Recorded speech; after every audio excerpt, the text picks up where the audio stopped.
Here's a novel use for our ocean models. We've produced these Rubik cubes which show an image of the surface velocity field, and you can see we've coloured each face differently, so it looks more like a traditional Rubik cube.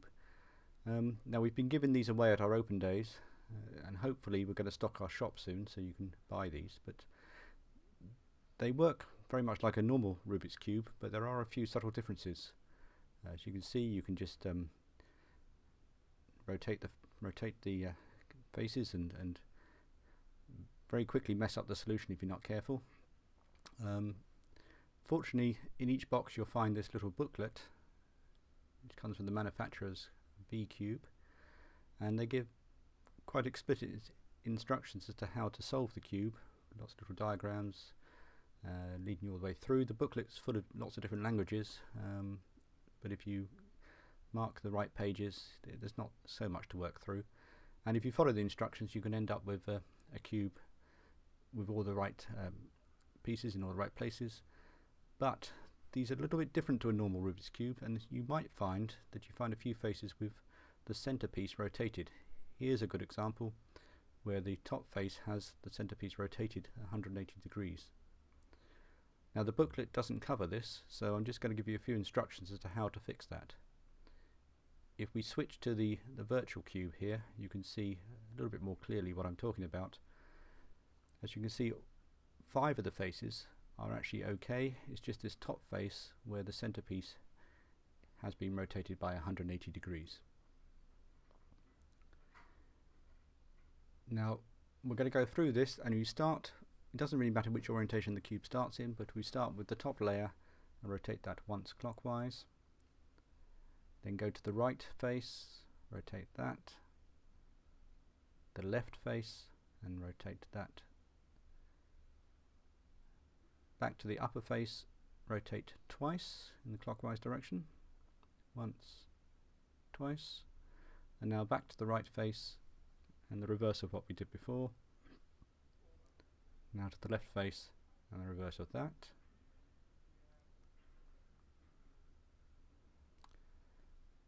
And it looks like we've completely messed up, but if we do the whole sequence again, so upper, right,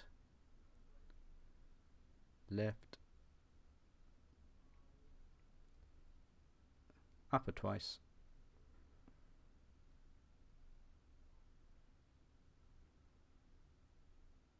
reverse the right, and finally reverse the left. And now we are back to the completed cube with all the faces in the correct orientations. And you can just see at the bottom there a list of the moves in the same notation that they use in the booklet.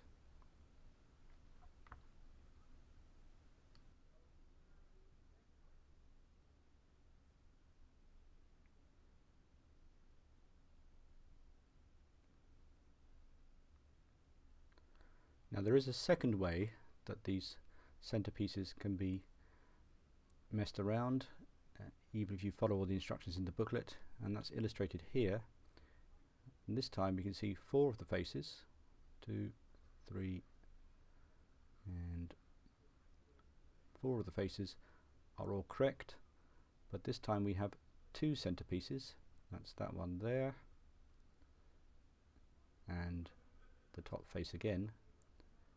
This time we have 2 centerpieces 90 degrees rotated, and again that's illustrated here on my virtual cube.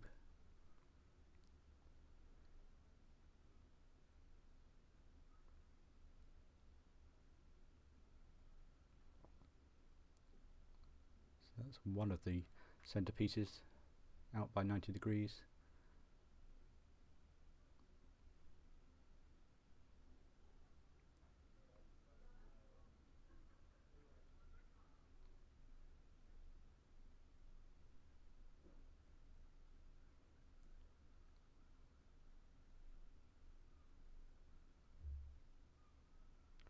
And there's the second piece out by 90 degrees.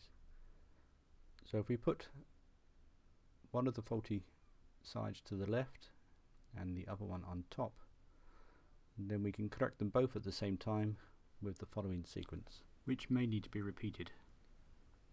So we start with the middle column,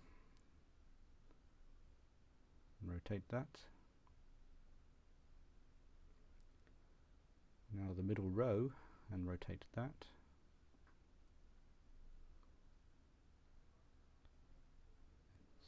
Back again, now to the upper level.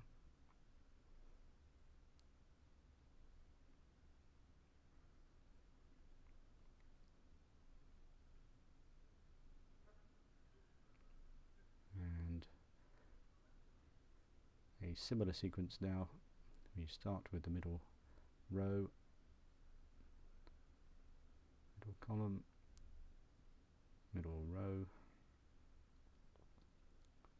and finally put that back, and there we have it. We've corrected both of those faces and everything's back to its original condition.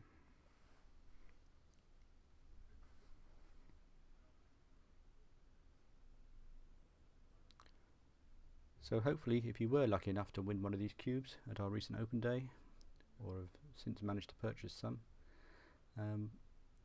together with the booklet that comes with it and these few extra moves, you should be able to get your cube back into its original configuration quite easily.